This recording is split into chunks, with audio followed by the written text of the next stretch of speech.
একটি অপরিচিত স্থান বা মানুষের সমাগমে আপনি আপনার বংশ এবং আপনার পিতামাতাকে কিভাবে পরিচয় করে দিবেন বা কিভাবে উপস্থাপন করবেন, সেটা নির্ভর করে একান্তই আপনার উপর। আপনার চারিত্রিক বৈশিষ্ট্য, আচার ব্যবহার সেটা কেমন হবে, এটা নির্ভর করে আপনার পারিবারিক শিক্ষার উপর।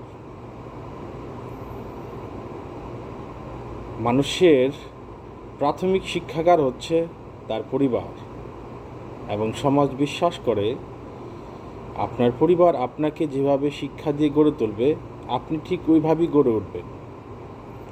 তাই আমাদের নিজেদের শোধরানো উচিত এবং নিজেদেরকে এমনভাবে গড়ে তোলা উচিত যাতে করে আমাদের আচার ব্যবহার বা চারিত্রিক বৈশিষ্ট্যের কারণে আমাদের বংশ বা আমাদের পরিবারের দিকে কেউ আঙ্গুল তুলতে না পারে।